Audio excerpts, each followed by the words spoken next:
দর্শক আসসালামু আলাইকুম। বর্তমানে বাংলাদেশে আপনারা জানেন ইতিমধ্যেই যে আমেরিকা এবং বাংলাদেশের যেই একটি চুক্তি হয়েছে, সেই চুক্তি নিয়ে নানান আলোচনা হচ্ছে এবং সেই আলোচনাকে ঘিরেই আমার কিছু বক্তব্য আছে এবং মন্তব্য আছে। সেই মন্তব্যগুলো আমি তুলে ধরছি। দর্শক, সম্প্রতি আমরা দেখছি যে অন্তর্বর্তী সরকারের সময়ে আপনার আমেরিকার সাথে করা একটা ট্রেড চুক্তি যেটা হচ্ছে নন ডিসক্লোজার বলা হয়। মানে সেটা পুরোপুরি ডিসক্লোজ করা যাবে না। মানে পাবলিক করা যাবে না। সেই চুক্তিটি নিয়ে কিন্তু নানান ধরনের আলোচনা হচ্ছে এবং সেই আলোচনাকে ঘিরেই কিন্তু বাংলাদেশ কিন্তু মানে ২ ভাগে বিভক্ত হয়ে গেছে। এক ভাগ বলছে যে, "না, আমরা এই চুক্তির সাথে ওকে।" আরেক ভাগ বলছে যে, "এই চুক্তি হচ্ছে বাংলাদেশ বিরোধী।" দর্শক, প্রথমত হচ্ছে আমার যে কথাটি সেটি হচ্ছে সম্প্রতি আমি বেশ কয়েকজন আমেরিকার এক্সপার্টসদের সাথে কথা বলেছি। আমি নিজে ব্যক্তিগতভাবে কথা বলেছি এবং তাদের সাক্ষাৎকার নিয়েছি। এবং সেই সাক্ষাৎকারে আমি কিন্তু এই আমেরিকার যেই ট্রেড এগ্রিমেন্ট সেই এগ্রিমেন্টটি নিয়ে কিন্তু আমি কথা বলেছি এবং আমি বুঝার চেষ্টা করেছি। ইনফ্যাক্ট জানার চেষ্টা করেছি যে এই চুক্তিটি আসলে কি? এবং এই চুক্তিটির কারণে কি, কি ক্ষতি হতে পারে? সর্বপ্রথম দর্শক, আমরা যেটি দেখেছি যে সম্প্রতি আমরা সংবাদ মাধ্যমগুলোতে যেটি দেখেছি যে বাংলাদেশ মাত্র ৫ টা না ৬ টা জায়গায় হচ্ছে আপনার অ্যাক্সেস পাবে নাকি ৩-৪ টা জায়গায় মানে তারা নিজেরা ডিসিশন নিতে পারবে। আর বাকি জায়গাগুলোতে দর্শক আমেরিকাই ডিসিশন নিবে। সর্বপ্রথম হচ্ছে এখানে আমেরিকার যে স্বার্থের জায়গাটি, সেই স্বার্থের জায়গাটি কোথায় এবং বাংলাদেশের স্বার্থের জায়গাটি কোথায়? এবং এই এর পাশাপাশি আমরা আরো যেটি বলছি সেটি হচ্ছে যে তারেক রহমান মাননীয় প্রধানমন্ত্রী বর্তমানে বাংলাদেশের বিএনপি ক্ষমতায় আসার পর আমরা যেটি বলছি যে আমেরিকার কাছে আমরা দেশ বিক্রি করে দিয়েছি, কিংবা আমরা আবারও বলছি যে ভারতের কাছে আমরা দেশ বিক্রি করে দিয়েছি। নানান ধরনের কথা, নানান ধরনের গল্প কিন্তু রয়েছে। এবং আমরা সম্প্রতি এও দেখছি যে ঘন ঘন আমেরিকার যে রিপ্রেজেন্টেটিভস তারা কিন্তু বাংলাদেশে আসছে এবং তারা কিন্তু কথা বলছে, তারা আলোচনা করছে। এবং এই ফাঁকে আপনার আরো যা যা মানে আলোচনা আছে বাংলাদেশ সরকারের তরফ থেকে তারা কিন্তু সেই সুযোগটি পাচ্ছে। আসলেই কি এই চুক্তিটি বাংলাদেশ চাইলেই মানা করে দিতে পারে, কিংবা বাংলাদেশ চাইলেই কি এই চুক্তিটি বাতিল করে দিতে পারে, কিংবা আমেরিকা চাইলেই কি এই চুক্তিটি বাতিল করে দিতে পারে কিনা? আবার জনমনের ভিতরে যে বিষয়টি আছে সেটি হচ্ছে যে তারেক রহমান মানুষ ভালো না, মানুষ খারাপ এবং দেশ বিক্রি করে দিচ্ছে। নানান ধরনের একটা প্রোপাগান্ডা কিন্তু আমরা দেখতে পাচ্ছি। ইতিমধ্যেই কিন্তু বাংলাদেশ জুড়ে আলোচনাগুলো হচ্ছে। আসুন একটু আমরা এই বিষয়টাতে জানি। আমেরিকার যে চুক্তিটি, সর্বপ্রথম যে আমেরিকার চুক্তিটি, সেই চুক্তিটি কিন্তু দর্শক অন্তর্বর্তী সরকারের আমলে হয়েছে। এবং অন্তর্বর্তী সরকার যখন এক্সিট করবে মানে চলে যাবে ঠিক তার আগ মুহূর্তে কিন্তু এই চুক্তিটি সই করা হয়েছে। এবং এই চুক্তিটির পেছনে আপনার সবথেকে বড় অবদান যার রয়েছে তিনি হচ্ছেন ডক্টর খলিলুর রহমান, বর্তমানে হচ্ছে বাংলাদেশের পররাষ্ট্রমন্ত্রী। তো এই চুক্তিটিকে ঘিরে কিন্তু পররাষ্ট্রমন্ত্রীকেও কিন্তু দোষারোপ করা হচ্ছে। এবং আমরা সম্প্রতি দেখেছি পররাষ্ট্রমন্ত্রী কিন্তু একটি কথা বলেছেন, একটি স্টেটমেন্ট দিয়েছে যে অন্যান্য দেশের সঙ্গে যখন আমরা চুক্তিটি মেলাবো তখন আমরা বুঝতে পারবো যে বাংলাদেশ আসলে এখানে কতটা অ্যাডভান্টেজিয়াস পজিশনে আছে, মানে বাংলাদেশ কতটা পজিটিভ আছে কিংবা বাংলাদেশের কতটা নেগেটিভ মানে ব্যাপার ট্যাপার হয়েছে। দর্শক, একটা বিষয় কি জানেন, আমাদেরকে আসলে জিও পলিটিক্স মানে ভৌগোলিক বা স্ট্র্যাটেজিক্যাল যেই বিষয়গুলো সেগুলো নিয়ে আমাদেরকে আগে একটু বুঝতে হবে। সেই বিষয়গুলো কি? সর্বপ্রথম বাংলাদেশকে যদি আমরা ভৌগোলিক দিক থেকে দেখি তাহলে বাংলাদেশ ভৌগোলিক দিক থেকে কিন্তু খুবই গুরুত্বপূর্ণ একটা দেশ। এবং আমরা সম্প্রতি এবং সম্প্রতিও আমি বলবো না যে আরো আগে থেকেই আমরা কিন্তু বাংলাদেশকে যেটা করি সেটা হচ্ছে খুব ছোটভাবে দেখি। কেন দেখি? আমাদের যে সামরিক শক্তি, সেই সামরিক শক্তির দিক থেকে আমরা বাংলাদেশকে কিন্তু অনেক খাটো করে দেখি। আমাদের সামরিক শক্তি নাই, কথা সত্য। আমাদের অর্থনৈতিকভাবে আমরা ভঙ্গুর, কথা সত্য। কিন্তু দেশ হিসাবে বাংলাদেশ কিন্তু খুবই গুরুত্বপূর্ণ একটা জায়গা। কেন এটির জায়গা? তার কারণটা হচ্ছে আপনার বঙ্গোপসাগর, মানে যেটাকে আমরা ইংরেজিতে বলি বে অফ বেঙ্গল। এখন এই বে অফ বেঙ্গল এই রিজিয়নটাকে যদি আমাদের বুঝতে হয়, তাহলে কিন্তু আমাদেরকে আরেকটু গভীরে যেতে হবে। যেমন হচ্ছে আপনার স্ট্রেইট অফ মালাক্কা, তারপরে হচ্ছে আপনার আপনার ইন্ডিয়ান ওশান, মানে ভারত সাগর যেটি আছে, সেই সাগর সবকিছুকে আমাদেরকে এদিক থেকে আনতে হবে, এবং সেটা হচ্ছে অনেক লম্বা কথা। আমরা বাংলাদেশের আলোচনাতেই যদি থাকি, বাংলাদেশ কি আসলে বাংলাদেশের ভালো হইলো কি বাংলাদেশের খারাপ হইলো, সেই বিষয়টা তো আমরা আসছি পরে। কিন্তু একটাবারও কি আমরা এইটা বোঝার চেষ্টা করছি কিনা যে আলটিমেটলি দিন শেষে এই পুরো বিষয়টিকেই বিএনপির উপরে চাপানো হয়েছে, কিংবা প্রধানমন্ত্রী তারেক রহমান আছেন তার ঘাড়ের উপরে এখন। মানে তাকে এমন একটা পর্যায়ে নিয়ে আসা হয়েছে যে এখন তিনি ঘাড় ডানেও নিতে পারছেন না, বামেও নিতে পারছেন না, মানে এটা বড় একটা প্রেশার।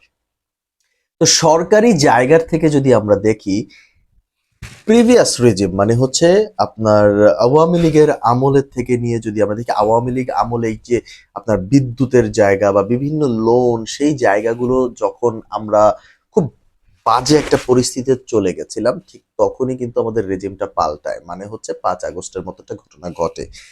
সো সেই 5 আগস্টের পর থেকে যে অন্তর্বর্তী সরকার, মানে ডক্টর ইউনূস যিনি ক্ষমতায় এসছেন, ডক্টর ইউনূসের আমলে যে আমরা খুব ভালো কিছু করেছি। আমার প্রিভিয়াস ভিডিওস গুলো যদি আপনারা দেখেন, আমি ইনফ্যাক্ট আমি 2 মাস পরে আপনাদের সামনে কথা বলতে এসেছি, কারণ আমি এরই মধ্যে নানান কাজে ব্যস্ততা থাকায় আমি হয়তোবা আপনাদের সামনে কথা বলতে পারি নাই। তবে এখন আমি আশা করছি আবারও রেগুলার হব। তো এই রেগুলার কথা বলার জন্য আমি আজকে এই বিষয়টিকে বেছে নিয়েছি। দর্শক, সর্বপ্রথম আমি যে শুরুতে বলেছি যে আমেরিকান বিভিন্ন এক্সপার্টসদের সাথে আমি কথা বলেছি, এটা কি চাইলেই কি সম্ভব কিনা? সম্প্রতি দেখেন যে এনরিক গালেগো তার সাক্ষাৎকারটি, এটি আমি নিয়েছি এবং স্ক্রিনে দেখা যাচ্ছে।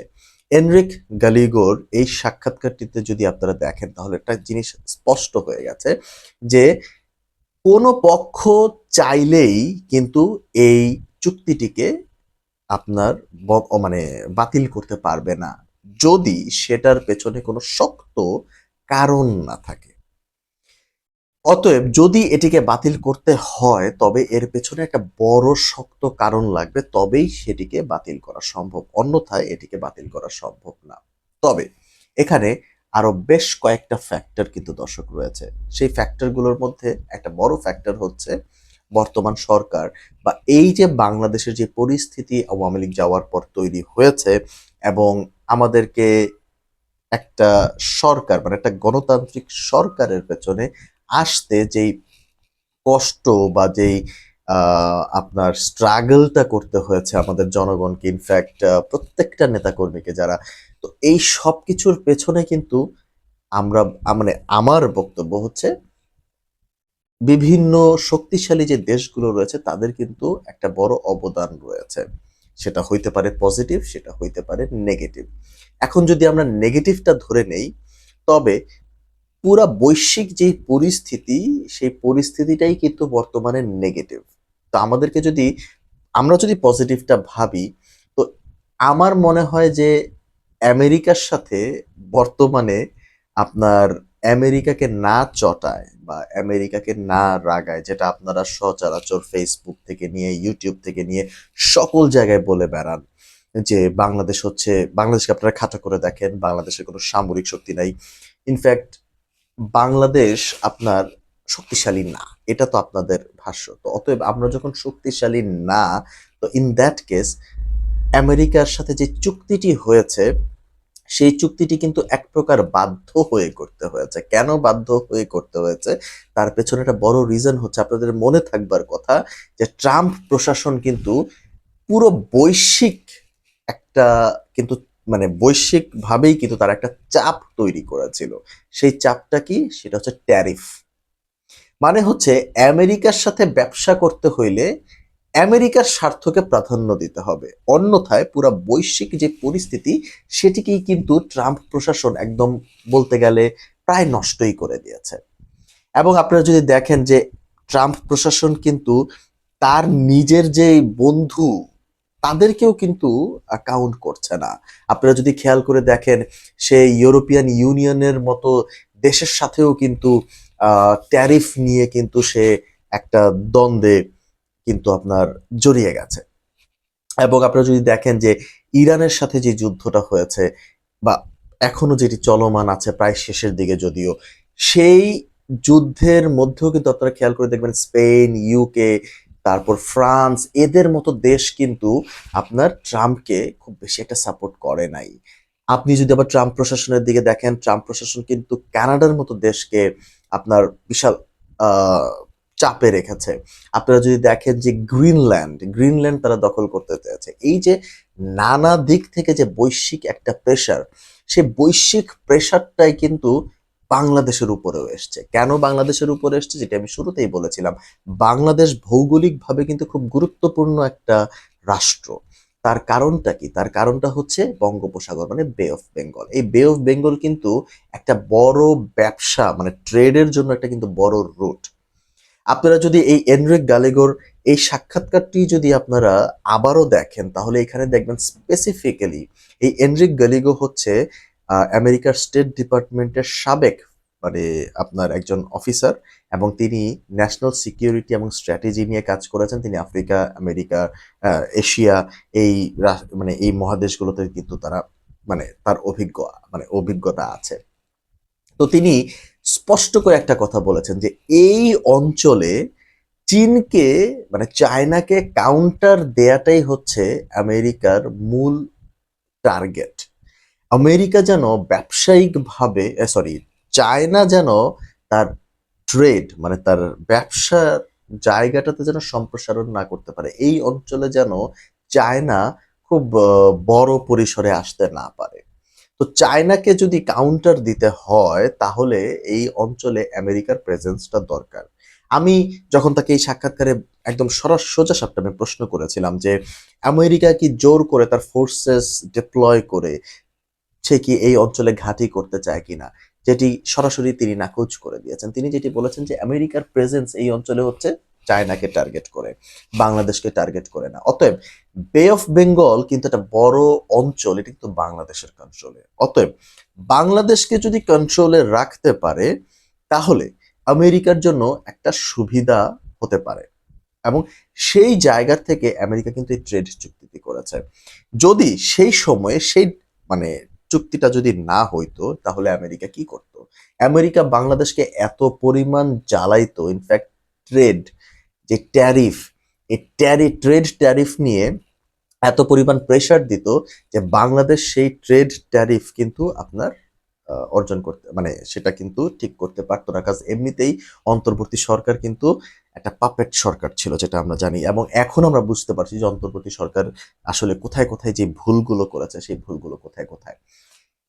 তো এখন এই বড় জায়গার থেকে যদি বাংলাদেশকে, তখন এমনিতেই তো অন্তর্বর্তী সরকার একটু উইক ছিল, তার উপরে খুব বেশি একটা সাপোর্ট ছিল না, এবং সেই সময়ে তারা যে ডিসিশনটি নিয়েছে আমেরিকাকে খুশি করার জন্য, মানে ডক্টর ইউনুস যে স্টেপটি নিয়েছে সেটি হচ্ছে আমেরিকাকে খুশি করার জন্য, এবং সেই আমেরিকাকে খুশি করার জন্যই কিন্তু আপনার এই স্টেপটি নেওয়া। এখন সেটি কিন্তু এসে পড়েছে তারেক রহমানের কাছে মানে প্রধানমন্ত্রীর কাছে।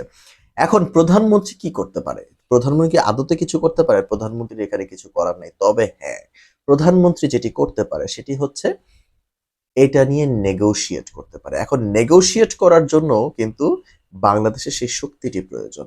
এখন হয় বাংলাদেশকে অপেক্ষা করতে হবে, ট্রাম্প প্রশাসন যতদিন আছে ততদিন হয়তোবা ট্রাম্প প্রশাসনের সাথে একটা সঠিক কূটনীতির মাধ্যমে হয়তোবা আলাপ আলোচনা চালিয়ে যেতে পারে, অথবা ট্রাম্প প্রশাসন চলে গেলে পরবর্তীতে যে প্রশাসনই আসে না কেন আমেরিকাতে, যদিও আমেরিকার ডিসিশন কিংবা প্রশাসনিকভাবে আমেরিকার যেই আপনার পলিসি সেটা কিন্তু কখনো চেঞ্জ হয় না, খুব বড় একটা পরিসরে চেঞ্জ হয় না, কিন্তু আলাপ আলোচনার জায়গা কিন্তু এটা তৈরি হইতে পারে।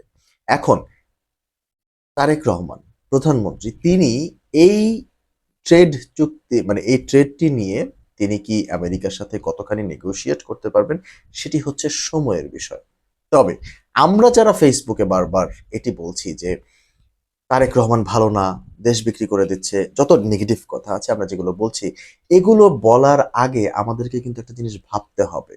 সেটি কি ভাবতে হবে যে একটা দেশ বাংলাদেশ, আমরা এই দেশটাকে কতখানি আর কত অস্থিতিশীল অবস্থায় রাখবো? আমাদের কি আদৌ কি দেশটাকে আমরা কি শান্তি ফিরিয়ে আনতে পারবো কিনা? কারণ একটা দেশের ভিতরে নানান ভাবে কিন্তু আমরা বিধ্বস্ত। আমাদের সামনে একটাই রাস্তা আছে, সেটা হচ্ছে বর্তমান সরকারকে শক্তিশালী করা। ইনফ্যাক্ট এখন যদি এখানে বিএনপি সরকার না এসেও যদি অন্য কোনো সরকার আসতো, আমাদের কিন্তু সেই সরকারকে শক্তিশালী করাটাই কিন্তু দরকার ছিল। এখন যেহেতু বিএনপি সরকার ক্ষমতায় আছে, তো আমার ব্যক্তিগত মতামত হচ্ছে এই সরকারকে শক্তিশালী করা, সাপোর্ট করা। কারণ প্রত্যেকটা সরকারের একটা পলিসি থাকে, তো আমরা সেই পলিসি আমাদের মনে হয় যে ধরে এগিয়ে যাওয়া উচিত। এবং সব থেকে আহ, খুবই একটা ইম্পর্টেন্ট বিষয়, যেটা ফেব্রুয়ারির 12 তারিখে নির্বাচন হয়েছে, আমরা 13 তারিখের মধ্যে রেজাল্ট পেয়ে গেছি, 17 তারিখের মধ্যে সরকার শপথ নিয়েছে। তো এটা কিন্তু খুবই আর্লি একটা স্টেজ বিএনপি সরকারকে নিয়ে কথা বলার। 6 মাস আমাদের যেতে দেওয়া উচিত, 1 বছর যদি একটা 6 মাস গেলে হয়তোবা আমরা একটা অ্যাসেসমেন্ট করতে পারবো এই সরকারের বিষয়ে, কিংবা 1 বছর গেলে আমরা একটা অ্যাসেসমেন্ট করতে পারবো এই সরকারের বিষয়ে। তবে তার আগে যদি আমরা কোনো অ্যাসেসমেন্ট করি, এটা আমাদের জন্য খুবই আর্লি হয়ে যাবে বলে আমার কাছে মনে হচ্ছে। আর ইউএসএ মানে আমেরিকার সাথে যে চুক্তিটি হয়েছে, সেই চুক্তিটি কতখানি আমাদেরকে বেনিফিট দেবে, কতখানি দিবে না, সেটা যেমন আমাদের নজরে রাখা উচিত, ঠিক তার বিপরীতে এটাও আমাদের নজরে রাখা উচিত, যেই 6-7টা জায়গায় বাংলাদেশ ডিসিশন নিতে পারবে, সেই জায়গাগুলো থেকে আমরা কিভাবে আরো পজিটিভ আউটকামটা আমেরিকা থেকে নিয়ে আসতে পারি। সেটা যদি আমরা পারি, তাহলে সেটা হবে আমাদের একটা সাকসেস, এবং আমরা কিন্তু এটা পরবর্তীতে একটা রেফারেন্স হিসাবে ব্যবহার করতে পারি যে আমরা একটা মিনিমাল কন্ডিশনসের ভেতরে থেকেই কিন্তু আমরা একটা বড় পজিটিভ আউটকাম নিয়ে আসতে পেরেছি। ইয়েস, নেগেটিভিটি আছে, নেগেটিভিটি থাকবে, সেটার থেকে আমরা কতখানি পজিটিভিটি মানে পজিটিভ বিষয়টাকে আমরা তুলে আনতে পারি। আমাদের মনে হয় যে ভালোটাকে ভালো বলা উচিত, মন্দটাকে মন্দ বলা উচিত। অতএব দর্শক, এই যে আমেরিকার সাথে এই চুক্তিটি নিয়ে আপনাদের আরো যদি মতামত থাকে, সেটি অবশ্যই আপনারা কমেন্টের মধ্যে জানিয়ে দিতে পারেন। চেষ্টা করব সেগুলো নিয়েও আপনাদেরকে উত্তর দেওয়ার। ধন্যবাদ।